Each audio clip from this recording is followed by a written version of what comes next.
Bismillahirrahmanirrahim. Assalamualaikum warahmatullahi wabarakatuh.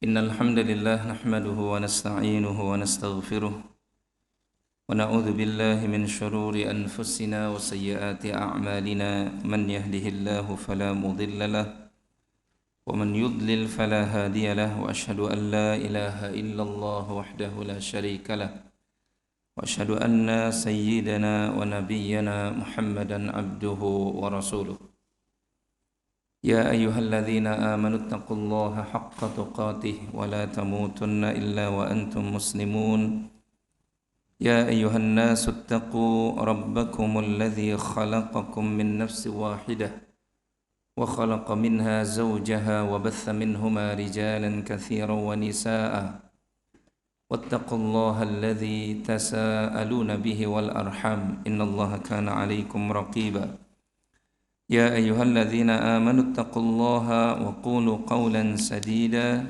يصلح لكم أعمالكم ويغفر لكم ذنوبكم ومن يطع الله ورسوله فقد فاز فوزا عظيما أما بعد فإن أحسن الكلام كلام الله وخير الهدى هدى محمد صلى الله عليه وسلم وشر الأمور محدثاتها فإن كل محدثة بدعة وكل بدعة ضلالة كل ضلالة في النار اللهم إنا نسألك علما نافعا ورزقا طيبا وعملا متقبلا اللهم علمنا ما ينفعنا وانفعنا بما علمتنا إنك أنت العليم الحكيم اللهم آمين. Alhamdulillah, senantiasa kita bersyukur dan memuji Allah Subhanahu wa taala. Di pagi hari ini kita masih diberikan kemudahan untuk bisa beribadah salat subuh berjamaah dan mudah-mudahan Allah mudahkan ibadah-ibadah kita semuanya. Semoga Allah senantiasa terus menambahkan nikmat-Nya kepada kita, menjadikan kita bagian dari hamba-hambanya yang pandai bersyukur. Salawat dan salam semoga terlimpah selalu kepada Nabi yang mulia Nabi Muhammad sallallahu alaihi wa ala alihi wasallam. Mudah-mudahan kita diberikan kesempatan oleh Allah menjadi bagian dari umat beliau yang senantiasa terus menghidupkan sunnah-sunnah beliau, yang senantiasa bersalawat kepada beliau, dan mudah-mudahan di akhirat kelak nanti kita dipertemukan oleh Allah dengan baginda Rasulullah sallallahu alaihi wasallam. Amin. Kita masih berada di hadis yang ke-361 di bagian akhir dari pelajaran hadis ini. Wasiat dari salah satu sahabat Nabi yang mulia, Qais bin Asim bin Sinan At-Tamimi As-Sa'di radhiyallahu taala anhu, ketika beliau menjelang kematiannya memberikan wasiat kepada anak-anaknya. Dan di antara wasiat di dalam hadis ini adalah wasiat bijtinabi bad'al janaiz, yaitu wasiat agar menjauhi perkara-perkara yang baru di dalam masalah al-janaiz, di dalam penyelenggaraan jenazah, yaitu perkara-perkara yang tidak dituntunkan oleh Nabi SAW wajib kita jauhi. Disebutkan beliau di sini, seseorang kalau mendapati musibah dalam keluarganya maka dilarang nihaya, dilarang untuk meratap. Dan meratap itu bisa dalam dua bentuk, dalam hal perkataan maupun dalam hal perbuatan. Jadi ratapan itu dilarang oleh Rasulullah sallallahu alaihi wa ala alihi wasallam. Dengan perkataan seseorang ketika mendapatkan musibah maka dia berteriak-teriak, Nah, ini dilarang, Atau kemudian dengan perkataan dia mengatakan penyesalan yang amat sangat karena musibah datang kepadanya. Mungkin kata para ulama dengan ucapan seandainya engkau tidak mati sekarang. Nah, ini seperti ini sebenarnya termasuk apa? Ratapan. Nah, ini pun apa? Haram hukumnya. Dilarang di dalam agama.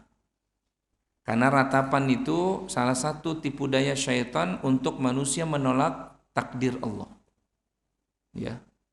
Jadi tidak boleh seseorang itu menyesali dengan perkataannya, ya, dengan ucapan-ucapan yang semisal.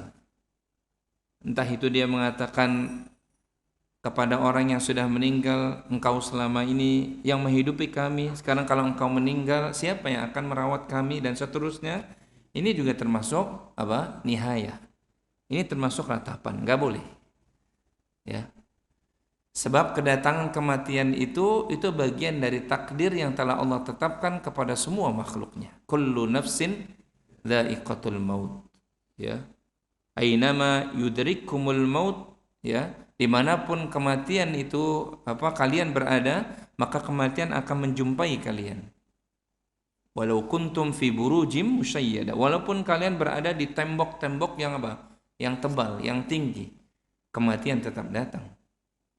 Maka seseorang dituntunkan untuk menerima, untuk ikhlas, ridho dengan yang Allah berikan kepadanya. Maka ucapan-ucapan seperti tadi itu dilarang dalam agama, dan dia termasuk nihayah. Dia termasuk ratapan. Atau dengan perbuatan. Dengan perbuatan contohnya Di zaman jahiliyah itu kalau di antara ahlinya itu meninggal dunia, maka para wanitanya itu melepas ikatan-ikatan rambutnya. Mengurai rambutnya acak-acakan. Nah, ini juga perbuatan nihayah namanya. Bahkan sebagian mereka, wanita-wanita jahiliyah itu merobek-robek pakaian mereka. Ini termasuk ratapan. Ya.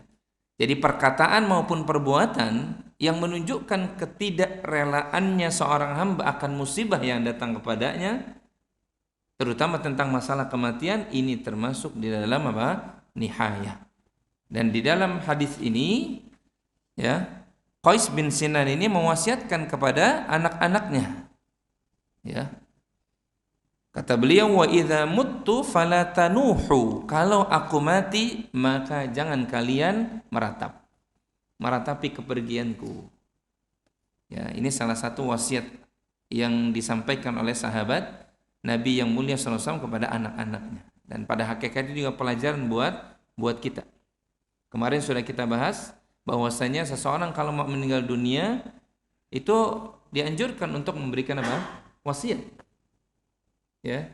Dan wasiat kemarin sudah dijelaskan bukan sekedar wasiat yang pertama tentang harta, bukan, tapi wasiat yang paling penting adalah wasiat tentang agama, ketakwaan. Ini jangan lupa yang kedua ini. Ya, walaupun sekali lagi kebanyakan orang yang pertama diperhatikan. Ya, tentang hartanya, tentang rumahnya, tentang tanahnya, tentang kendaraannya, tapi wasiat yang kedua kadang-kala suka dilupakan.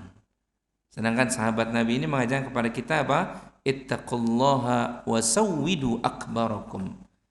Kalian kalau nanti aku meninggal senantiasalah bertakwa kepada Allah dan jadikan orang tua di antara kalian sebagai pemimpin bagi kalian. Karena orang yang menjadikan orang yang lebih tua sebagai pemimpin pada hakikatnya menghadirkan bahkan meneruskan orang tua kalian di tengah-tengah kalian. Jangan jadikan orang-orang yang muda sebagai pemimpin, apalagi yang muda itu kurang pengalaman. Jadi wasiat ketakwaan ini dianjurkan untuk untuk diberikan kepada anak-anaknya, ya, ketika seseorang itu akan meninggal dunia. Jadi nihayah sekali lagi bisa dalam bentuk perkataan maupun dalam perbuatan. Bahkan dalam hadis yang lainnya, hadis riwayat Imam Bukhari dan Muslim, Nabi SAW itu kata Ummu Atiyah, akhadha alaina an-nabiy sallallahu alaihi wasallam 'inda al-bai'ah. Kata beliau, Nabi SAW pernah mengambil baiat, sumpah setia kepada kami para wanita ini, para muslimah. Dan wasiat yang pertama, sumpah yang pertama ketika berbaiat di hadapan Nabi SAW, apa kata Nabi? Alla nanuha, agar kami ini para wanita jangan berbuat nihayah. Jadi rupanya orang-orang wanita-wanita zaman jahiliyah itu jamaah, itu kebiasaan mereka kalau datang musibah mereka pasti berbuat nihayah, meratap mereka.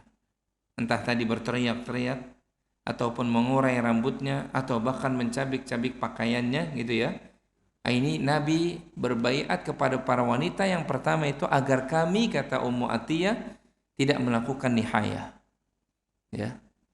Ini salah satu di antara yang wasiatkan oleh Nabi Shallallahu Alaihi Wasallam kepada para wanita muslimah. Bahkan Nabi dalam hadis yang lainnya mengatakan arba'un fi ummati min amril jahiliyah.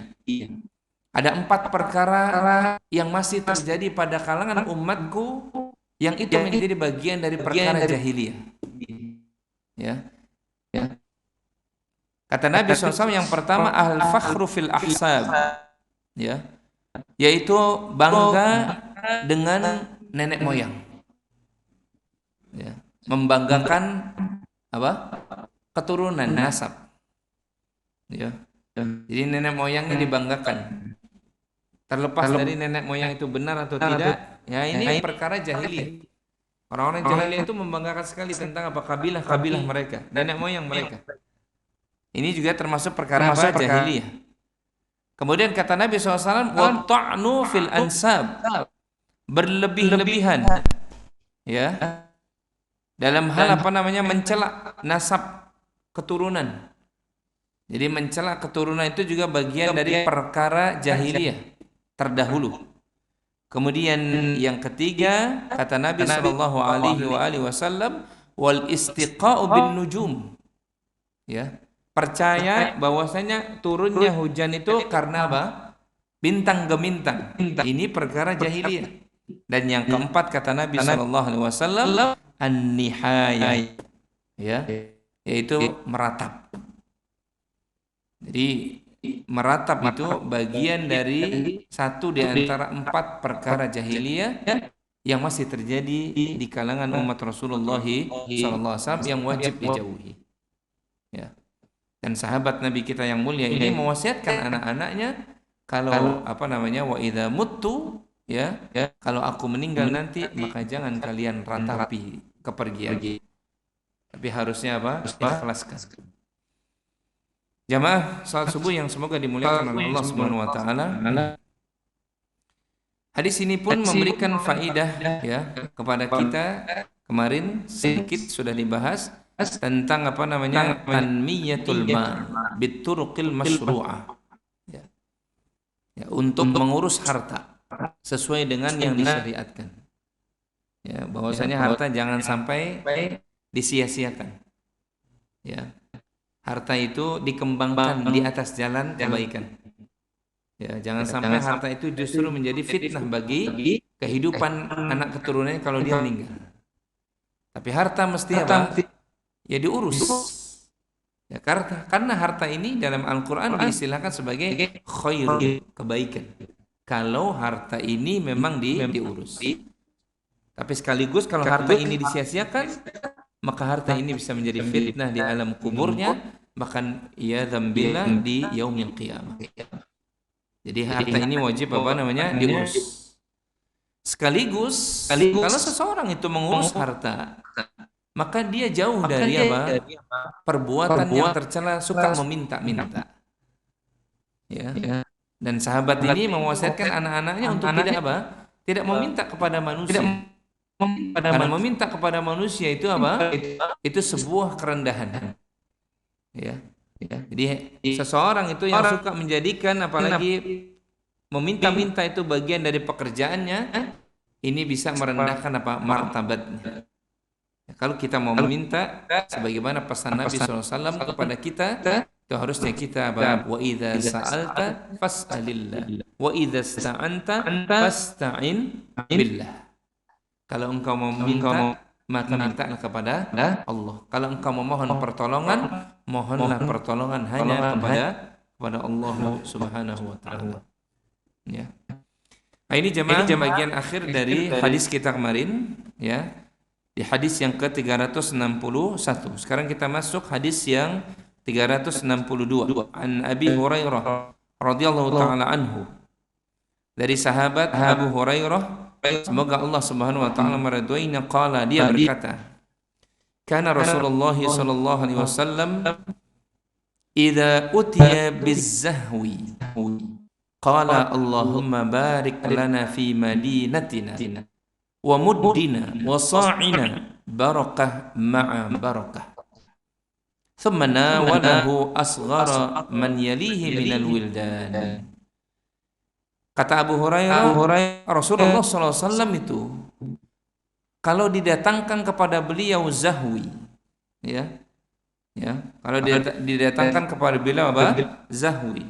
Zahwi itu al-busur, ya, itu kurma muda yang karena saking baru mudanya itu kadang suka berwarna apa? Kemerah-merahan atau berwarna kekuning-kuningan. Itu zahwi. Ya. Ini kebiasaan para sahabat, ya, jamaah. Itu kalau mereka habis panen biasanya mereka mendatangi siapa? Rasul kita sallallahu alaihi wasallam. Ya. Dan Nabi kalau didatangkan apa? Hasil perkebunan para sahabat, itu Nabi sallallahu alaihi wasallam berdoa, Allahumma barik lana fi madinatina. Ya Allah, berkahilah Madinah kami, kota kami Madinah ini. Kemudian kata Nabi, wa muddina. Ya Allah, berkahilah apa? Hasil perkebunan kami ini, satu mud kami. Wa sa'ina, dan berkahilah apa? Sa'nya kami. Kemudian kata Nabi, barakatan ma'a barakah, barakah demi barakah. Nah, ini berkaitan dengan apa namanya doa Nabi sallallahu alaihi wasallam. Itu kalau didatangi apa para sahabat, dan para sahabat itu membawa sesuatu kabar gembira, itu Nabi pasti apa? Mendoakan. Ya, mendoakan kota Madinah. Makanya hadis ini kata para ulama fihi rahmatur Rasul sallallahu alaihi wasallam, ya, lis-sibyan. Ya. Hadis ini memberikan faedah yang pertama tentang kasih sayangnya Rasul kita sallallahu alaihi wasallam kepada anak-anak kecil. Karena kata Abu Hurairah, ketika Nabi setelah berdoa, tsumma nawalahu asghara man yalihi minal wildan. Kemudian Nabi berikan tuh apa? Hasil panennya tadi itu kepada apa? Anak yang paling kecil, yang paling muda. Nih lihat, Nabi SAW mencontohkan kepada kita akhlak mencintai siapa? Orang yang paling muda. Dan Nabi kita SAW itu Nabiyur Rahmah. Nabi yang paling sayang banget sama apa? Umatnya, termasuk sayang kepada anak-anak kecil itu. Nabi itu kalau sama anak-anak kecil itu mengusap kepala mereka, mencium anak-anak kecil. Ya, Nabi SAW apa? Memijat-mijat punggung mereka. Bahkan Nabi SAW apa? Rela menjadi apa? Tempat mainan anak-anak. Sebagaimana yang terjadi pada Hasan Husain, cucu Nabi yang dicintainya, itu Nabi sering dijadikan kuda-kudaan oleh cucunya. Ya, karena apa? Nabi kita sallallahu alaihi wasallam itu Nabiyur Rahmah. Sama anak-anak kecil itu sayang. Ya. Ini bagaimana dengan kita? Ya, harusnya kita juga apa? Sayang kepada anak-anak kita. Pernah datang kepada Nabi sallallahu alaihi wasallam seorang sahabat sambil membawa anak-anaknya. Maka anak-anaknya sahabat ini diciumi oleh Nabi sallallahu alaihi wasallam. Bapaknya yang bawa anaknya ini mengatakan, demi Allah ya Rasulullah, aku punya banyak anak, selama ini belum pernah aku cium. Kata Nabi, jangan engkau apa? Sayang anak-anakmu itu, engkau cium anak-anak. Bahkan Nabi sering memeluk anak-anak kecil sebagai bentuk kasih sayang Nabi kepada siapa? Orang yang lebih muda. Jadi Islam mengajarkan kepada kita, kepada yang tua, hadis sebelumnya, kita menghormati, kita mendahulukan, memberikan kesempatan orang tua itu memberikan saran, pendapat. Ketika kita hadir di satu majelis, kepada yang muda kita bersikap kasih sayang. Ya, semoga Allah jadikan hati kita itu lembut kepada orang-orang yang tua, termasuk lembut kepada orang-orang yang lebih muda dari kita. Ya.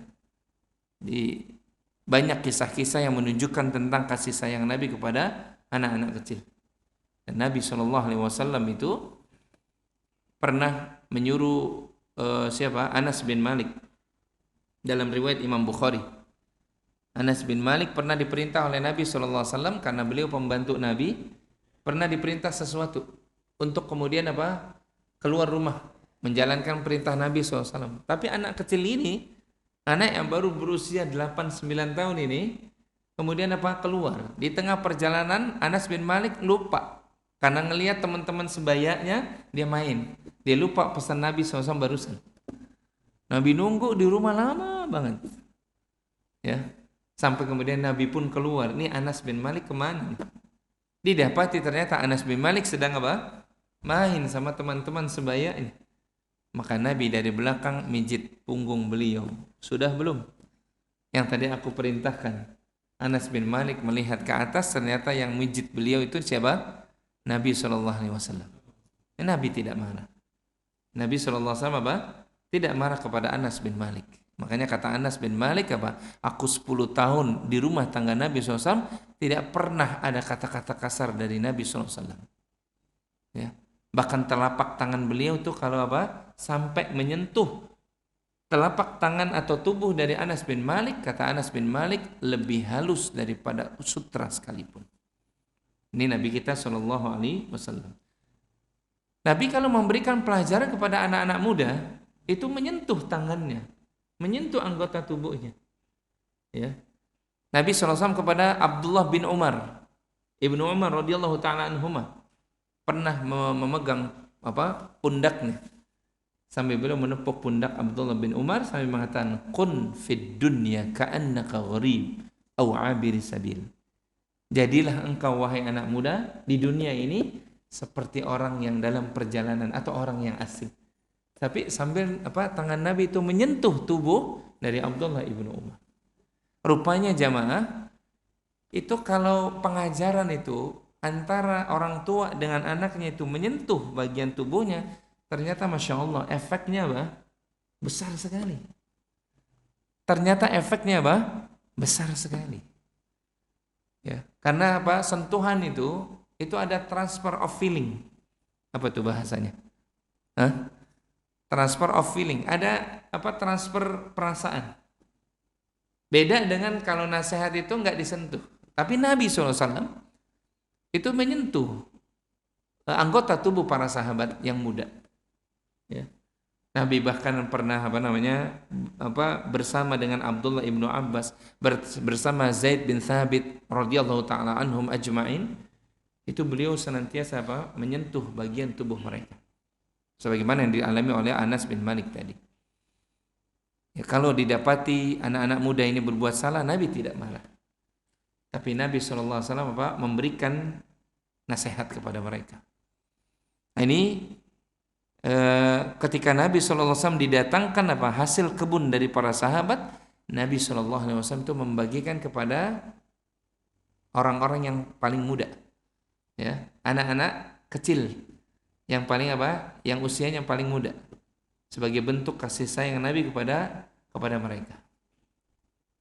Dalam hadis yang lainnya juga digambarkan ketika salah seorang anak angkat Nabi, ya, sallallahu alaihi wasallam, ketika bersama Nabi di satu meja makan, ya, anak ini ngambil makanan itu, ya namanya juga anak-anak gitu ya, tangannya kemana-mana. Ya, memang ada beberapa makanan. Anak ini ngambil sana, belum selesai diambil yang lain, belum selesai diambil yang lain, Nabi SAW memegang tangannya. Ya, kata Nabi SAW, ya gulam, sambil dipegang tangannya, Nabi mengajarkan, wahai anak, qul, ya, samillah. Kalau makan itu bacalah bismillah. Ya. Jadi kalau makan itu kata Nabi, bacalah dengan nama Allah Subhanahu wa taala. Wa qul bi yaminik. Ya. Dan kalau engkau makan pakai tangan kanan. Ya, wa qul mimma yalik. Yang ketiga kata Nabi, kalau engkau makan yang ambil yang yang terdekat darimu. Jadi jangan ngambil ke sana kemari. Ya. Nabi SAW enggak marah. Ya, anaknya itu ngambil sono sini, tapi Nabi SAW langsung pegang tangannya. Dan kata anak ini waktu kecil, ketika aku dewasa berbekas sekali pengajaran Rasulullah sallallahu alaihi wasallam. Jadi kalau makan begitu ajaran anak-anak kita. Kalau makan itu dengan apa? Sambillah. Baca bismillah. Kalau makan dengan tangan kanan, dan kalau makan yang terdekat. Ya. Kalau memang lauknya itu, tipe makanannya itu satu. Ya. Jadi kalau kebetulan di meja makan makanannya itu cuma satu jenis, ya sudah makan yang paling, ya, ambil yang paling terdekat. Tapi kalau makanannya itu kebetulan banyak, ya boleh ngambil tapi dengan adab, ya. Jadi jangan sampai disalahfahami hadisnya, ya. Mentang-mentang yang terdekat adalah sambal, ya dia makannya sambal semua. Padahal tempenya jauh darinya, nggak boleh di dalam hadis, bukan begitu maknanya, ya. Boleh. Tapi kalau satu jenis ikan semuanya, ya sudah yang ngambil yang paling apa? Yang paling terdekat, gitu loh, ya. Jadi jangan salah paham, gitu. Nah itu Nabi SAW nggak marah. Nabi sayang kepada yang muda. Ya, Nabi SAW adalah Nabi rahmah. Kemudian hadis ini juga memberikan faedah fihi hubbus sahabah an-nabiy sallallahu alaihi wasallam. Hadis ini memberikan faedah tentang kecintaan para sahabat kepada Rasul sallallahu alaihi wasallam. Karena mereka itu kalau mendapati hasil kebun mereka, selalu mereka datang kepada siapa? Nabi, minta didoakan. Itu bentuk kecintaan para sahabat tuh kepada Nabi-Nya SAW. Bukan sekedar tentang hasil pertaniannya, enggak. Tapi para sahabat itu kalau istrinya melahirkan itu, mereka datang itu kepada Nabi. Sambil mereka bawa apa?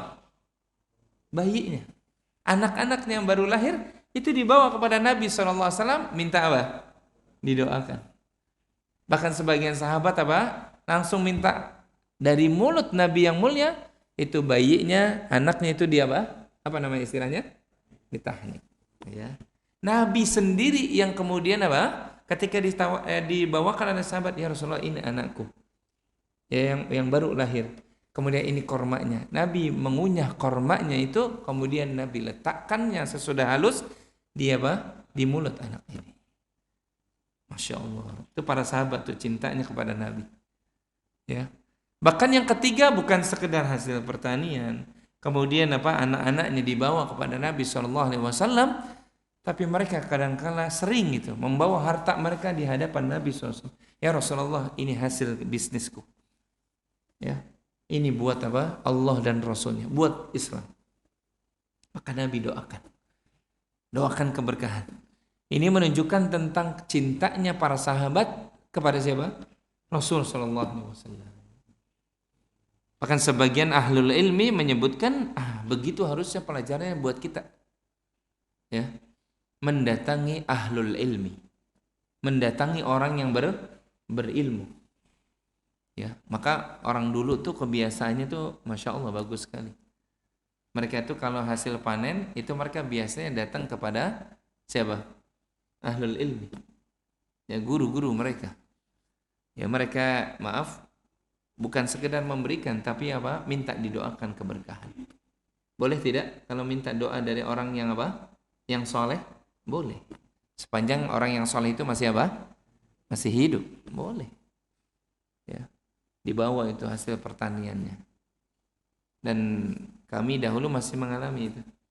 Ya, guru-guru kami, ya, kiai-kiai kami itu didatangi oleh murid-muridnya sambil bawa singkong, ya, bawa jagung, bawa pisang, itu beberapa tandan dibawain. Pak Kiai, alhamdulillah lagi panen. Ini satu buat Pak Kiai, doakan kami Pak Kiai. Ya. Ini sebenarnya kebiasaan yang bagus. Karena para sahabat dahulu itu kalau hasil panen itu mereka datang kepada Rasul sallallahu alaihi wasallam minta didoakan oleh Nabi, dan doa Nabi itu makbul. Doa Nabi pasti diterima, ya, dikabulkan oleh Allah Subhanahu wa taala. Ya. Dan para sahabat itu begitu cintanya kepada Rasul kita yang mulia sallallahu alaihi wasallam sampai wa ihdaruhum, ya, awwalis samrah, sampai mereka itu menghadirkan, membawa membawa hasil kurma-kurma mereka di hadapan Nabi SAW. Ya. Ada seorang sahabat yang membawa satu keranjang kurma. Itu kemudian didoakan oleh Nabi SAW. Kurmanya dibawa lagi ke rumah. Itu dalam 1 bulan nggak habis-habis itu kurma. Satu keranjang nggak habis-habis. Padahal keluarga sahabat ini banyak, tapi nggak habis-habis. Berkata apa itu? Berkahnya doa Nabi SAW. Jadi para sahabat itu tahu Nabi semuanya berkah. Termasuk lisan beliau, doa beliau. Ya. Jadi mereka mendatangi Nabi SAW minta keberkahan. Tapi itu waktu Nabi masih masih hidup. Tapi pernahkah kita dapati ketika Nabi wafat, para sahabat kemudian mendatangi kubur Nabi minta keberkahan? Ada tidak? Enggak ada. Selesai sudah. Nah, ini yang kadang-kadang suka dilupakan oleh umat. Betul, kita minta kepada Allah ya keberkahan Nabi SAW, tapi Nabi SAW memang sudah wafat. Yang ada sekarang keberkahan itu terletak pada ajarannya, pada sunnah-sunnahnya. Kalau kita menghidupi sunnah-sunnahnya, baru turun berkah itu. Nabi sudah wafat, selesai. Nabi sudah selesai risalahnya. Udah selesai jemaah. Nggak perlu kemudian kita menangis-nangis, kita berteriak-teriak, memanggil-manggil Nabi, ya Rasulullah, ya Rasulullah. Nggak perlu. Kenapa? Nggak ada tuntunannya. Karena Nabi sudah wafat. Kalau ada yang mendatangi kuburan Nabi sambil berteriak-teriak seperti itu, tanyakan kepadanya, ada nggak di antara Umar, Abu Bakar, Utsman, Ali, gitu ya? Mereka kan ketika Nabi masih sudah wafat, mereka masih hidup atau tidak? Masih hidup. Mereka pernah nggak datang kepada kuburan Nabi SAW? Nggak pernah. Ya, ini masalah tauhid jemaah. Jadi jangan umatnya itu kadang-kadang kita dapati itu. Di kuburan Nabi teriak-teriak, ya kan? Allahumma sholli ala Muhammad sambil teriak-teriak, nggak perlu teriak-teriak. Cukup bersolawat saja dari jauh kepada Nabi sampai itu solawat kita disampaikan oleh para malaikat kepada junjungan kita sallallahu alaihi wasallam. Ini nggak perlu kita teriak-teriak. Lagi pula maaf kalau kita teriak kepada Nabi, adab atau tidak? Nggak ada. Ya, tidak ada. Turunnya surat yang ke-49. Turunnya surat Al-Hujurat itu. Ketika ada Arab Badui itu datang. Ya, datang kepada Nabi SAW, namanya juga Arab Badui dari dusun. Dia datang di hadapan rumah Nabi SAW sampai mengatakan, ya Muhammad, ya Muhammad, ya Muhammad. Nabi dengar tuh dari dalam. Maka diturunkan oleh Allah surat tentang adab nih. Surat 49 tadi.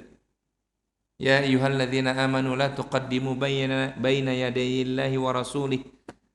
Ya. Ayat awal sampai ayat akhir itu berkaitan dengan adab seorang mukmin kepada Allah, kepada Rasulnya. Itu adab bahkan kepada sesama mukmin. Ya dia ini teriak-teriak, ya Muhammad, ya Muhammad, ya enggak sopan. Ya bahkan dilarang oleh Allah Subhanahu wa taala. La tarfa'u, ya, janganlah kalian angkat suara-suara kalian melebihi dari suara siapa? Suara Nabi sallallahu alaihi wasallam. La tarfa'u aswatakum, ya, fawqa sautin nabi.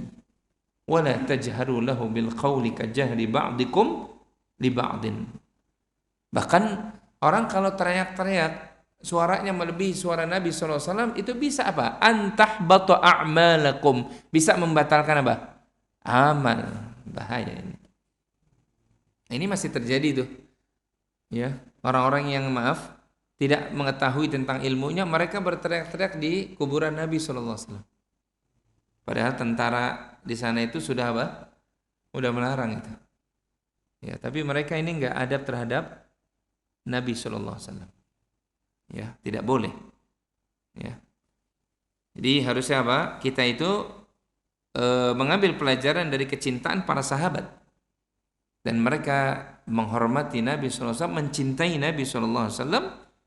Salah satu bentuk kecintaan mereka itu, mereka datang kepada Nabi, minta didoakan. Ya, minta apa? Keberkahan dari Nabi SAW. Kalau kita sekarang ya berarti menghidupkan sunnah Nabi. Bersolawat kepada Nabi. Itu bentuk kecintaan kita. Qul in kuntum tuhibbunallaha fattabi'uni yuhibbukumullah. Ya. Kalau kalian mengaku cinta kepada Allah, maka apa? Ikuti Nabi SAW. Maka Allah akan menurunkan kecintaannya. Bahkan apa? Wa yaghfir lakum dzunubakum. Allah akan menurunkan ampunannya kepada kalian. Jadi hari ini bentuk kecintaan kita kepada Nabi tidak ada yang lebih besar kecuali menghidupkan sunnah-sunnah beliau. Kita ini lagi belajar tentang sunnah Nabi. Kita lagi belajar tentang apa? Akhlak-akhlaknya Nabi. Dari ujung rambut sampai dengan ujung kaki itu Nabi mengajarkan ini. Makanya kita doakan semoga Al-Imam Bukhari rahimahullah yang menghimpun khusus tentang adab-adab ini, beliau tuliskan dalam kitab Al-Adabul Mufradnya ini menjadi kebaikan buat beliau. Kita jadi tahu Nabi bagaimana itu. Ya. Ini makanya kita belajar hadis itu dalam rangka apa? Mengikuti sunnah Nabi. Ya. Jangan jauh dari apa? Sunnah Nabi. Sebab kata para ulama, orang yang menghidupkan sunnah Nabi najah. Itu dijamin apa? Dia falah, dia beruntung. Ya, muflihun. Orang yang menghidupkan sunnah Nabi itu dijamin sukses di dunia, di akhirat. Ya, jangan apa? Jangan jauh dari sunnah Nabi. Yang diajarkan oleh Nabi kita lakukan sekemampuan kita. Yang tidak diajarkan oleh Nabi itu jangan apa? Dilakukan. Udah selesai. Agama ini mudah jamaah. Ya, apa yang Nabi lakukan udah kita lakukan saja. Apa yang tidak Nabi lakukan padahal Nabi SAW itu mampu, udah kita jangan bikin perasaan, jangan bikin apa sesuatu yang baru. Udah kita jauhi saja. Dah selesai, itu agama. Ya. Jadi jangan karena perasaan atau menimbang-nimbang, membanding-bandingkan kita dengan Nabi.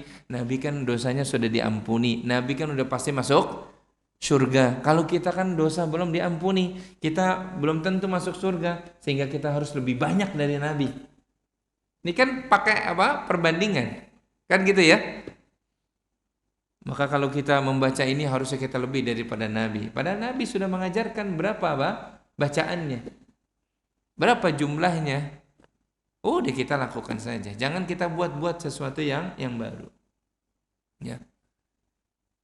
Kayak seperti hari ini misalkan, ya, malam dardor gitu ya. Ya. Di zaman Nabi SAW itu sudah ada belum? Sudah ada. Karena hari ini kan itu kebiasaan siapa? Romawi dan Yunani. Karena mereka menghormati dewa-dewa mereka itu. Ya. Menghormati apa? Dewa-dewa mereka itu. Pergantian tahun. Di zaman Nabi sudah ada belum hal seperti itu? Udah ada jamaah. Artinya kebiasaannya sudah masuk di Mekah. Tahu itu. Ya. Bahwasanya di wilayah sana itu suka melakukan ya seperti itu, seperti hari ini. Tapi Nabi SAW justru apa? Mewanti-wanti umatnya. Man tashabbaha biqaumin fahuwa minhum. Siapa yang suka tasyabbuh, meniru-niru kebiasaan satu kaum, maka dia termasuk kaum tersebut. Ya. Jadi kayak yang nggak jauh beda. Semalam itu kayak orang mau lebaran kita. Ya. Habis maghrib udah, bahkan sore hari kemarin udah jedar-jeder. Gitu kan ya. Masya Allah, itu kan kebiasaan agama lain. Kita nggak boleh ngikuti. Haram hukumnya. Allah berfirman, wala taqfu ma laisa laka bihi ilm. Jangan kalian ikuti sesuatu yang kalian tidak punya pengetahuan tentangnya. Kenapa? Inna sam'a wal basara wal fuada, sesungguhnya pendengaran, penglihatan, hati, kullu ulaika kana anhu mas'ula. Semuanya bahkan ditanya itu. Kita masang petasan, ditanya nanti kita. Kita sampai begadang, itu ditanya, itu begadangnya buat apa itu? Oh ternyata buat sesuatu agama lain, ngikuti tradisi agama yang lain, itu ditanya oleh Allah nanti. Ya. Sampai tadi subuh itu juga masih banyak yang di situ tuh. Ya, Masya Allah. Ya, kebanyakan anak-anak muda itu, perempuan laki-laki campur tuh. Ya, jadi jangan. Ya, ini selalu diwasiatkan ini. Karena memang terjadi setiap tahun kan gitu ya. Udah diwasiatkan aja masih apa? Masih terjadi. Apalagi kalau ditinggalkan lebih lebih parah. Itu ya lebih parah gitu. Ya jangan. Ya jangan kita melakukan sesuatu yang maaf agama kita tidak pernah mengajarkan. Di zaman Nabi itu udah datang kabarnya. Tapi Nabi lakukan tidak? Enggak pernah Nabi lakukan. Berarti itu tidak apa? Tidak disuruh oleh Nabi, enggak perlu. Bahkan Nabi melarang. Ya, menyerupai kebiasaan satu kaum. Maka semoga Allah memberkahi kita semuanya ini. Ya, kita duduk di majelis, ya, kita sholat tepat waktu, gitu ya. Ini banyak anak-anak muda yang gara-gara apa? Pergantian tahun, masya Allah, sholatnya bahkan apa? Ditinggalkan. Ya, sholatnya apa? Ditinggalkan. Kecuali orang-orang yang illa man rahima rabbuk, kecuali orang-orang yang dirahmati oleh Allah Subhanahu wa taala. Ya. Jadi gampang jamaah. Agama itu tinggal ngikuti Nabi saja. Ya. Ya. Kalau yang Nabi lakukan kita lakukan sesuai kemampuan kita. Kalau yang Nabi tidak lakukan padahal Nabi mampu melakukannya, maka enggak perlu kita lakukan. Ya. Innad dina yusrun. Agama itu apa? Mudah. Jangan kita apa? Sulit-sulitkan. Hadis ini yang ketiga memberikan apa? Fihi fadlul Madinah wa hubbun Nabi sallallahu alaihi wasallam laha. Hadis ini memberikan faedah tentang apa? Keutamaan apa? Kota Madinah. Tadi Nabi doanya apa? Allahumma barik lana fi Madinatina. Ya Allah, berkahilah kota kami, kota Madinah. Ya, di Madinah ini memang mempunyai apa? Keutamaan. Dan Madinah itu memiliki keutamaan salah satu sebabnya karena doa Nabi. Di antaranya hadis ini. Nabi mengatakan Allahumma barik lana, ya Allah berkahilah untuk kami apa? Fi Madinatina, di kota Madinah ini. Ya. Dan kota Madinah ini berkah jemaah. Setelah kota Mekah. Ya, setelah kota Mekah. Makanya dua kota ini itu termasuk dua kota yang apa? Yang haram. Haram dalam pengertian apa? Dimuliakan oleh Allah Subhanahu wa taala. Ya. Seseorang kalau berada di kota haram, Mekah dan Madinah, itu enggak boleh berbuat macam-macam. Ya. Hewan-hewannya bahkan tidak boleh diburu, nggak boleh. Ya. Ya. Jadi di dua kota haram ini Makkah dan Madinah. Ya. Dan salah satunya adalah kota Madinah. Ya, kota yang disebut Madinatul Rasul. Ya. Dan di antara bentuk kemuliaan Madinah ini, di samping dia doa dari Nabi SAW, ini kota di mana Nabi kita dan para sahabatnya kaum muslimin itu hijrah. Ya.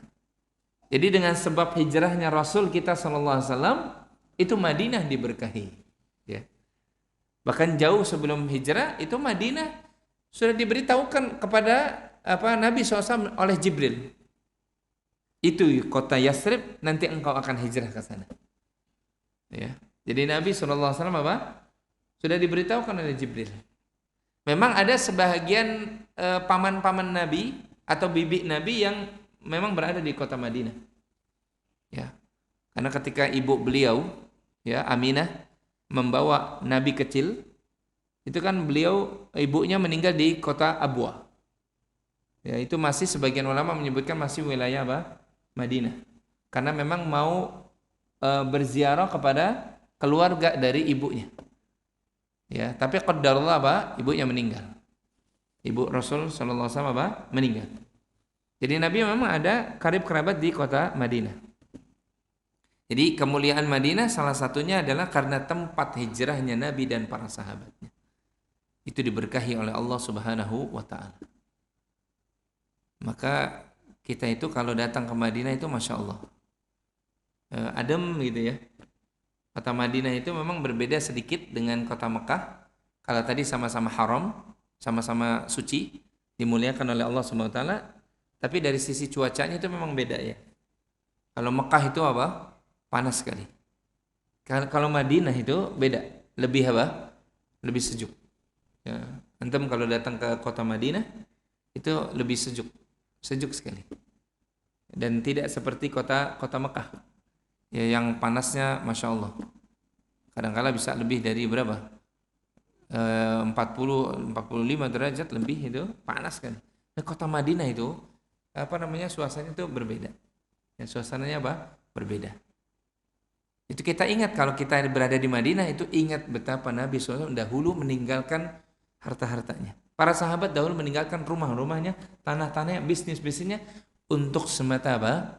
Hajaru ilallah. Mereka hijrah karena Allah. Ya.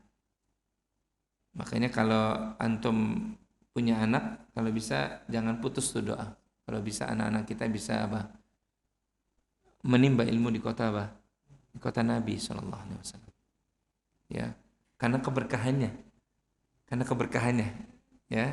Keberkahan siapa? Kota apa? Kota Madinah, jamaah yang dimuliakan oleh Allah Subhanahu wa taala. Ya. Dan Madinah itu berkah juga karena di samping tadi doa Nabi SAW tempat hijrahnya. Kemudian yang ketiga, kota Madinah itu termasuk kota haram yang disucikan oleh Allah Subhanahu wa taala.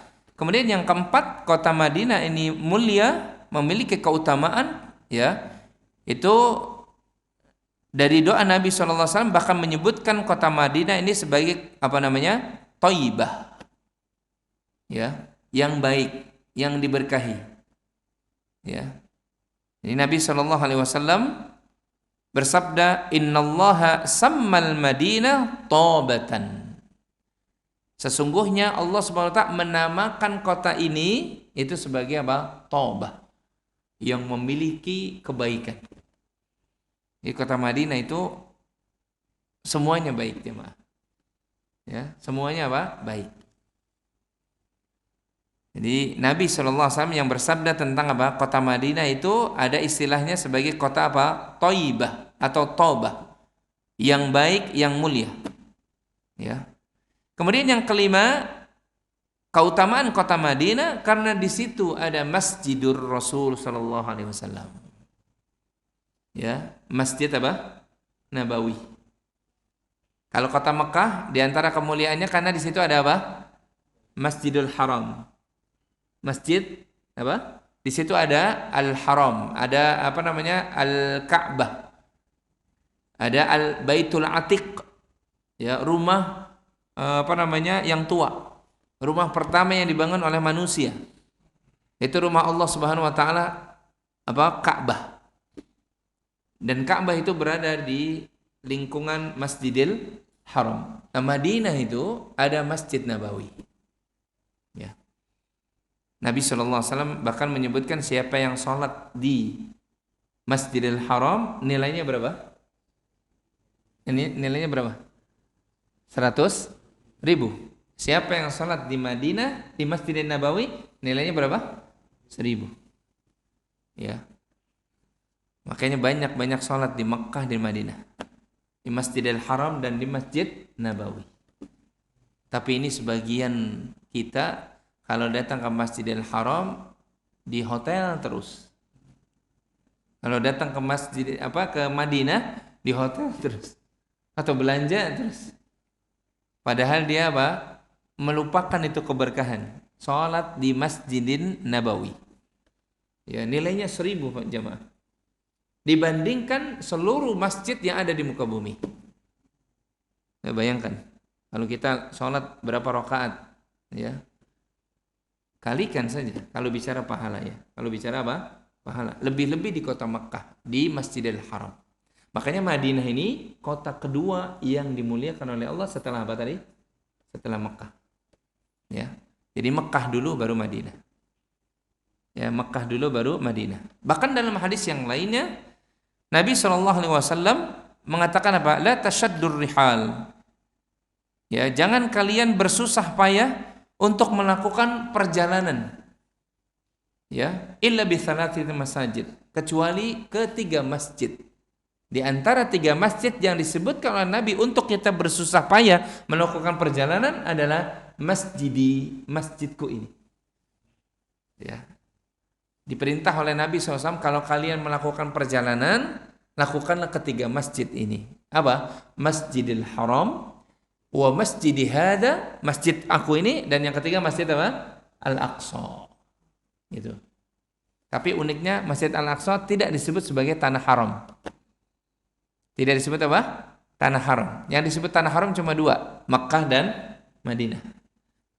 Nah, ini diperintah kita kalau melakukan perjalanan itu, kalau kita ada harta, bersusah payah nabung, itu melakukan perjalanan ke tiga masjid tadi.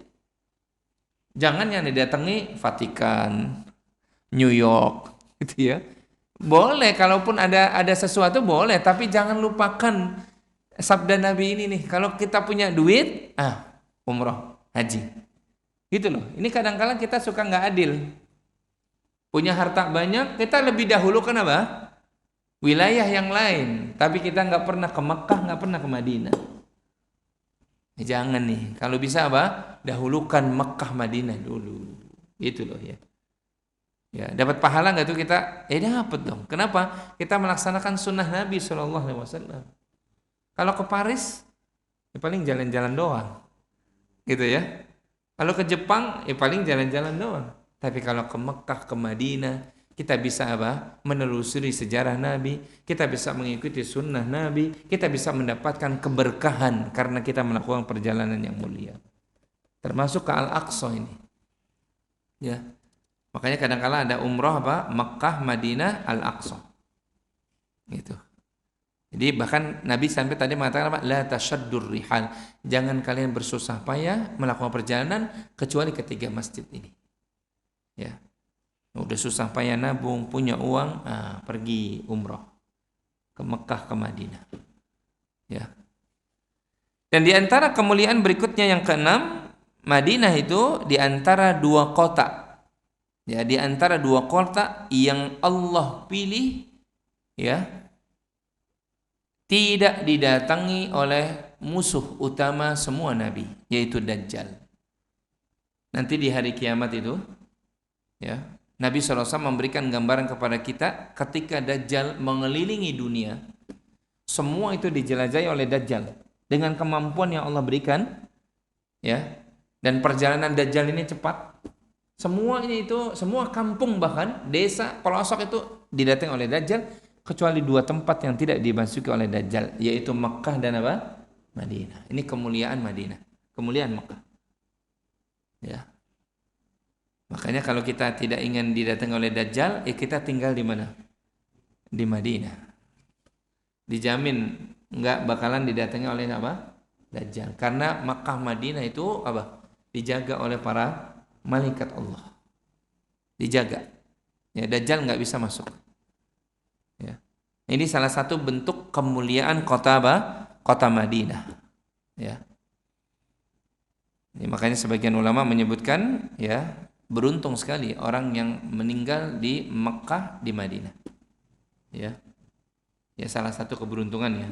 Bukan berarti kita disuruh meninggal di Mekah dan Madinah. Ya, kalau meninggal di mana aja. Ya. Tergantung takdir kita, kan gitu ya. Cuma beruntung kalau kemudian lagi umroh, lagi haji, meninggal, Masya Allah. Ya, di kota Madinah, ya, meninggal dunia. Nanti ya begitu.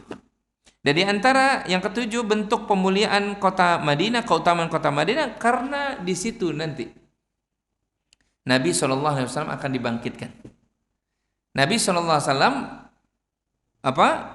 hijrah tadi ke kota Madinah, dan Nabi SAW meninggal di kota Madinah, dan nanti dibangkitkan dari Madinah, dari tanah itu. Ya, tidak ada kuburan, kata Al-Imam Ibnu Qayyim, di muka bumi ini yang lebih mulia dari kuburan siapa? Rasul kita SAW. Nanti dari situ tuh Nabi SAW akan dibangkitkan. Ya, makanya beruntung sekali orang-orang yang bisa merasakan kebaikan-kebaikan dari kota Madinah. Yang terakhir, Di antara keutamaan kota Madinah karena kota ini didoakan keberkahannya oleh Rasul sallallahu alaihi wasallam. Didoakan apa? Keberkahannya oleh Nabi sallallahu alaihi wasallam, Allahumma barik lana fi madinatina. Ya Allah, berkahilah untuk kami Madinah kami. Jadi karena udah didoakan oleh Nabi, semuanya itu berkah jemaah. Semuanya itu berkah. Yang sholat di Masjid Nabawi berkah. Yang usaha di kota Madinah juga berkah. Semuanya. Kenapa? Kata para ulama yang dinukil oleh Al-Imam Ibnu Hajar Al-Asqalani, karena Nabi mendoakan kota ini khusus. Nabi mendoakan kota ini. Dan doa Nabi pasti apa tadi? Makbul. Ya, doa Nabi pasti apa? Makbul. Bahkan kita kalau berdoa di kota Madinah insya Allah makbul. Ya. Dan ada satu tempat juga kalau kita nanti ke Madinah itu jangan apa? Jangan dilupakan itu. Kenapa? Karena doa seorang hamba itu pasti makbul. Di mana itu? Di Raudhah. Ya. Raudhah itu terletak antara mimbarnya Nabi dengan siapa? Dengan kamarnya Nabi. Maksudnya kamar Aisyah. Di Raudhah itu. Makanya orang kaum muslim itu berebut kalau apa? Sholat di sana jamaah. Berebut itu. Ya. Kalau apa jam-jam 12 itu nunggu dibuka, itu berebut mereka. Sampai-sampai saya pernah mendapati orang yang punya kursi roda aja berebut. Ya berebut. Apalagi yang masih normal. Ya. Tapi kadang kita suka ngelihat banyak orang yang lupa. Ya, asik di kamarnya, asik di hotelnya, Masya Allah. Tapi dia nggak berebut kebaikan. Padahal sebagian besar kaum muslim itu berebut jemaah. Kalau apa namanya kan pintunya dibuka dari pintu Abu Bakar. Itu mereka berebut untuk apa? Untuk masuk ke Raudhah karena berdoa di situ makbul. Di antara tempat yang doanya tidak ditolak oleh Allah adalah Raudhah. Raudhah. Tempat di mana Nabi SAW memberikan apa namanya? Di situ tempat apa kalau engkau berdoa dikabulkan oleh Allah Subhanahu wa taala. Ya, maka jangan sia-siakan kalau kita ke Madinah itu kita berdoa di Raudhah. Kita sholat di Raudhah. Kita sujud di situ. Ya, meminta kepada Allah apa saja dari urusan dunia kita, terlebih lagi keselamatan di akhirat kita. Jadi Madinah itu diberkahi karena apa? Doanya Rasul kita yang mulia alaihi salatu wassalam. Nah, ini beberapa keutamaan yang bisa saya sebutkan dari penjelasan para ulama tentang masalah kota Madinah. Ya, tadi jadi fadlul Madinah. Dan Nabi itu mencintai Madinah. Nabi kita itu mencintai apa? Madinah. Ya, sebagaimana Nabi juga cinta kepada kota Mekah. Jadi dua kota ini dicintai oleh Nabi SAW. Kemudian hadis ini memberikan faedah fihi barokatun. Ya, keberkahan barokatu ta'amil Madinah li du'ain Nabi SAW.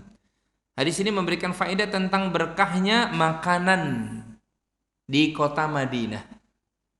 Ya. Termasuk apa? Itu kurma ajwa itu. Kurma ajwa itu kurma yang berkah. Ya. Nabi SAW sampai memberikan gambaran barang siapa yang memakan setiap paginya. Setiap pagi ya. Ya. Berapa? 7 butir ajwa. Ya.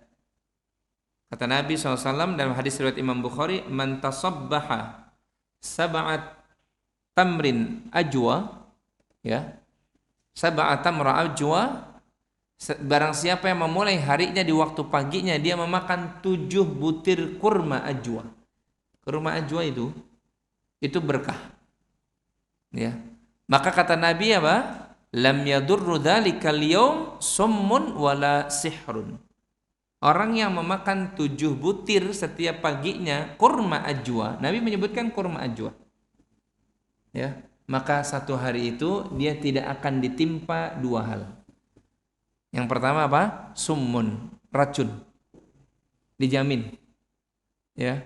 Enggak bakalan apa? Keracunan itu. Baik lewat obat atau lewat apa? Itu rumusnya apa? Makan kurma apa? Ajwa. Pencernaannya kata para ulama itu bagus. Tapi emang syaratnya harus berapa? 7. Dan kurma ajwa itu kan maaf nggak besar jamaah. Besar apa tidak?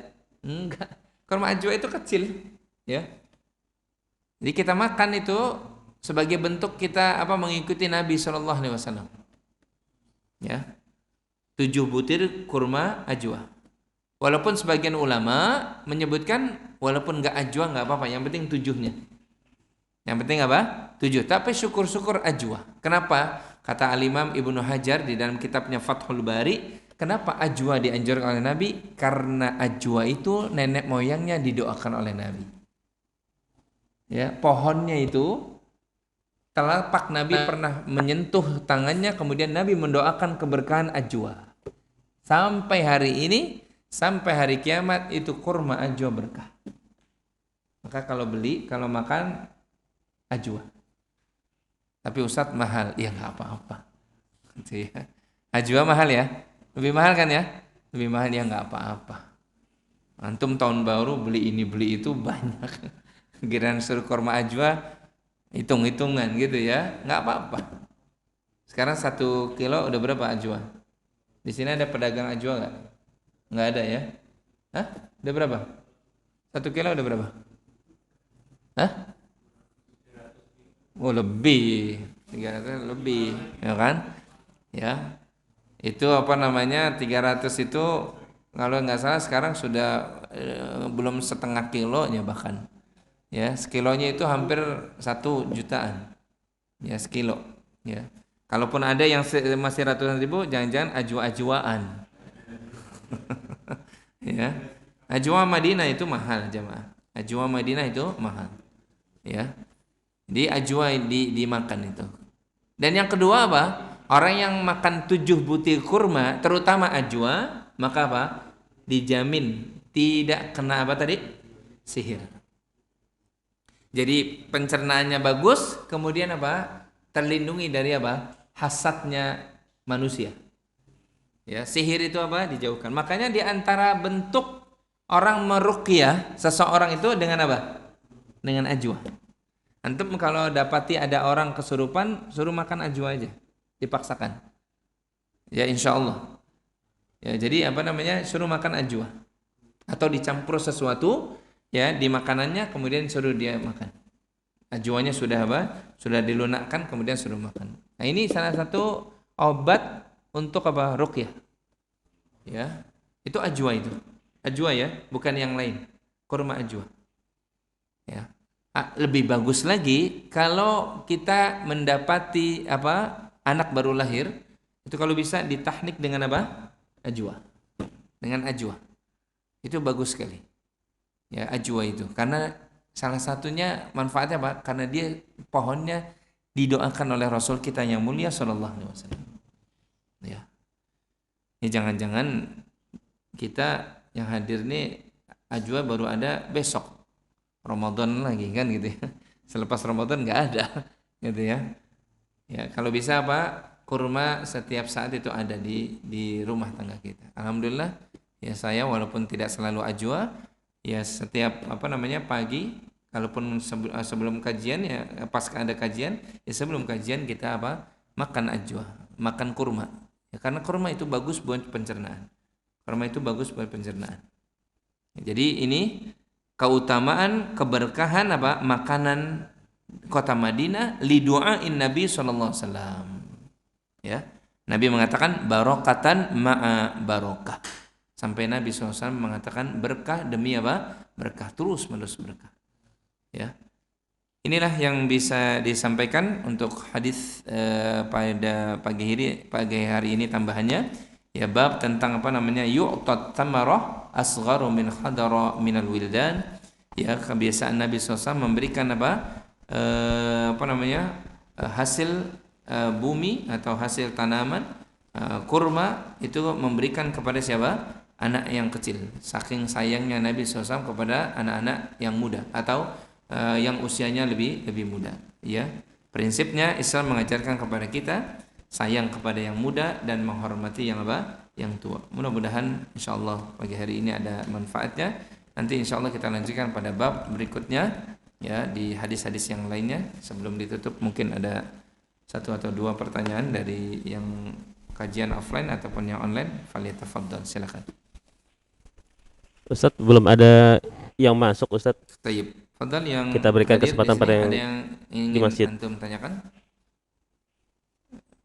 Ada yang ingin antum tanyakan?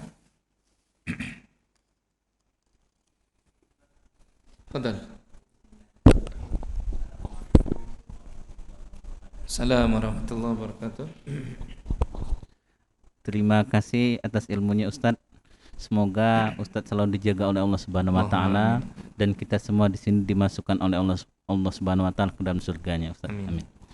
Ustadz, ya mengenai tadi kan Rasulullah SAW mengatakan kalau mau makan baca bismillah. Kalau kita tambahin dengan bismillahirrahmanirrahim itu boleh apa tidak Ustadz ya?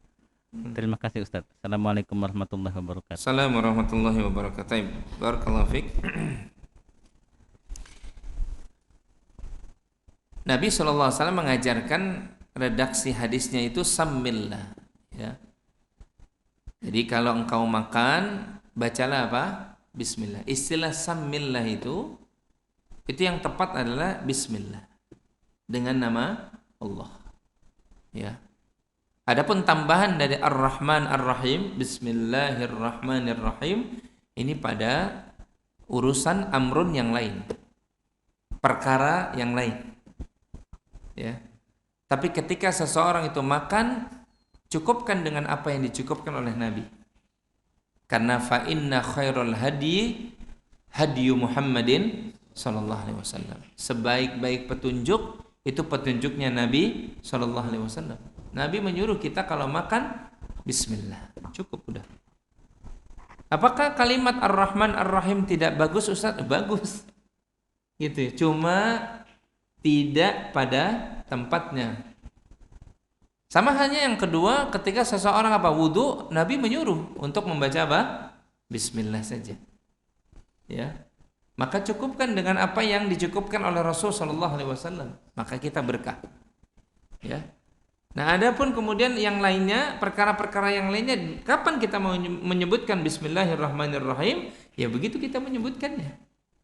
Kita baca Quran dengan membaca Bismillahirrahmanirrahim. Kita membaca Al-Fatihah lengkap, gitu ya.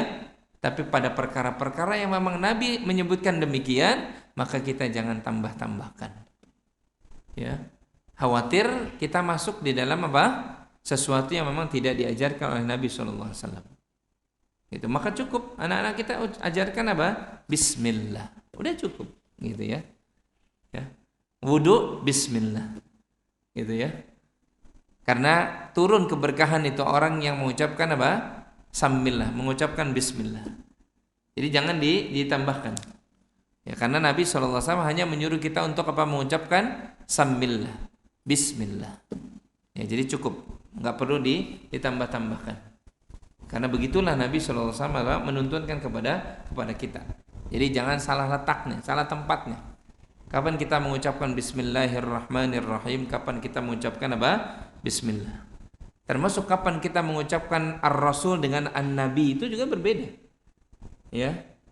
Ya kalau Nabi redaksinya apa? Menyebutkan apa? Rasuluhu, ya kita ucapkan Rasuluhu. Kalau Nabi mengucapkan Nabiyuhu, nabinya, maka kita ucapkan nabinya.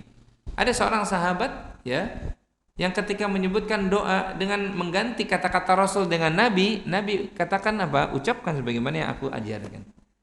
Walaupun maknanya apa?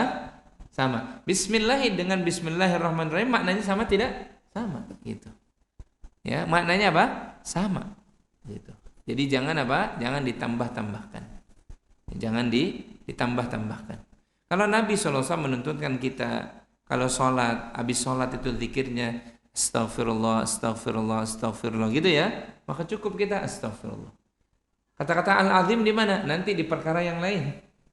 Kalau kita di luar daripada ibadah sholat kita istighfar, di mana Nabi SAW juga tidak meninggalkan istighfar sampai 100 kali, 70 sampai 100 kali, boleh mengucapkan Astaghfirullahaladzim alladzi la ilaha illa huwal hayyul qayyum wa atubu. Boleh, tidak mengapa. Tapi ketika kita zikir sholat, cukupkan dengan apa? Yang dicukupkan oleh Rasul kita yang mulia sallallahu alaihi wasallam. Astaghfirullah 3 kali, kemudian langsung apa? Minta keselamatan dari Allah Subhanahu wa taala. Kenapa? Ya karena memang Nabi mengajarkan demikian. Karena sebaik-baik petunjuk adalah petunjuknya Rasul kita sallallahu alaihi wasallam. Gitu. Ya. Jadi kalau apa namanya kita tambah-tambahkan nanti khawatir kita apa tidak apa namanya melakukan sesuatu yang diperintah oleh junjungan kita sallallahu alaihi wasallam. Wallahu a'lam bishawab. Ada lagi yang ditanyakan? Fadhil.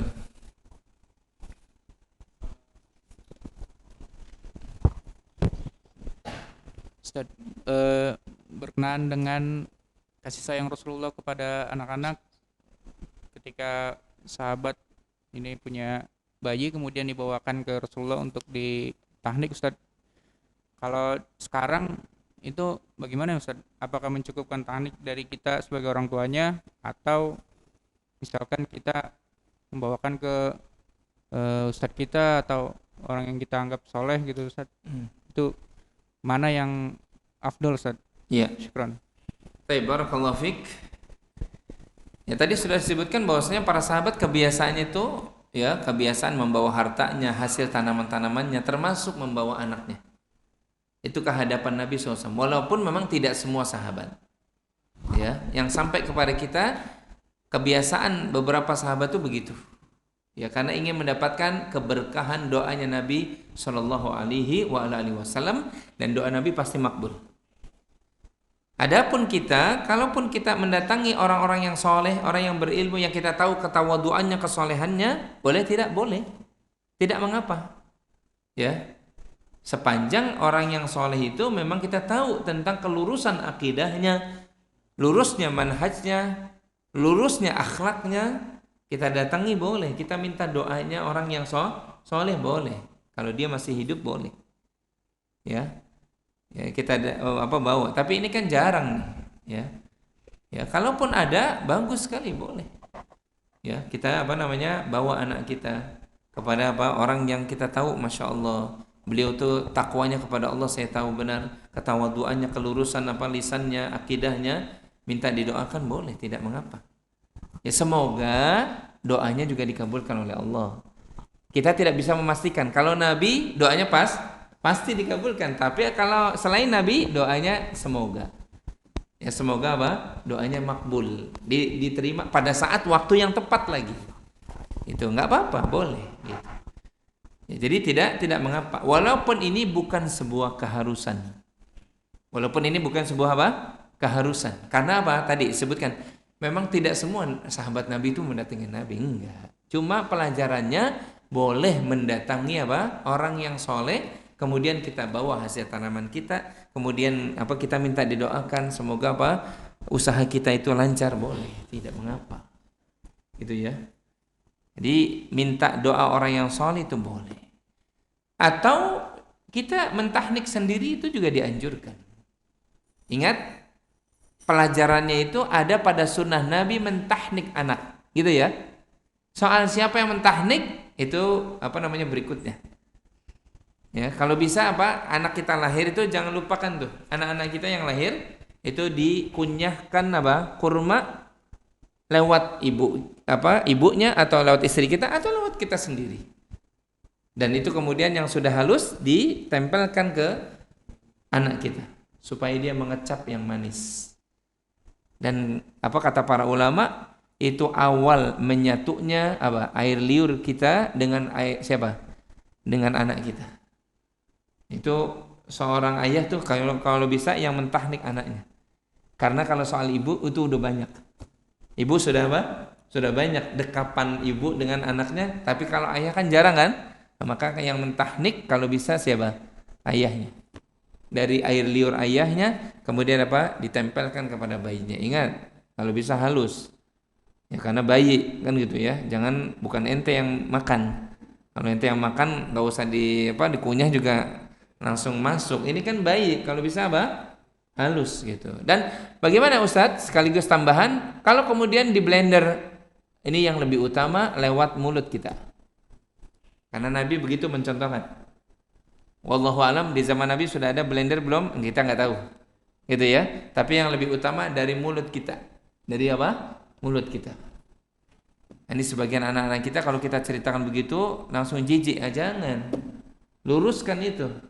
Ya, bahwasanya justru itulah bentuk kasih sayang orang tua kepada anak-anaknya, air liurnya nyampur dengan air liur anaknya, gitu ya. Seorang ibu dekapannya itu nyambung dengan dekapan anaknya, harusnya seperti itu. Harusnya apa? Seperti itu. Dan seorang ayah itu kalau mendapati anaknya baru lahir, itu kemudian apa namanya? Tadi ditahnik, kemudian dicium, didoakan. U'idzuka atau u'idzuki bi kalimatillahit tamah, didoakan itu untuk apa? Dijauhkan dari godaan syaitan, dari mata yang hasad, dari penyakit ain, itu didoakan. Itu sunnahnya begitu. Sunnahnya apa? Seperti itu. Soal yang mentahnik itu siapa? Itu belakangan. Yang penting apa? Ditahnik. Ya, syukur-syukur sama apa? Guru kita. Kalau memang kita tahu kelurusan akidahnya, kelurusan akhlaknya, itu nggak apa-apa. Ya, tidak mengapa. Ya, makanya sebenarnya bagusnya sih seperti itu. Ya, tapi jangan memaksakan diri. Ya, anaknya lahir, gurunya ada di Sulawesi, bawa itu anak ke Sulawesi, ya jangan dipaksakan juga. Kalau memang dekat, kalau memang apa? Dekat tidak mengapa. Gitu ya, kita datangi guru kita, kemudian minta doanya. Mudah-mudahan kesolehan dari guru kita itu menjadi asbab. Ya, doanya dikabulkan oleh Allah Subhanahu wa taala. Tapi manakala guru kita masih orang yang soleh masih hidup, jangan yang sudah meninggal masih didatangi. Ya, ini nih anak saya nih, ya jangan, nggak boleh, ya kan? Ke kuburan itu nggak boleh, karena ini perbuatan yang dilarang oleh agama. Wallahu taala alam. Saya rasa cukup dulu kajian kita pada pagi hari ini. Mudah-mudahan ada faedahnya. Kita ketemu lagi di kesempatan yang berikutnya. Semoga Allah memberikan kesempatan kepada kita untuk bisa melanjutkan pada pertemuan-pertemuan berikutnya. Kita akhiri dengan kafaratul majlis. Subhanakallahumma bihamdik asyhadu an la ilaha illa ant astaghfiruka wa atubu ilaik. Assalamualaikum warahmatullahi wabarakatuh.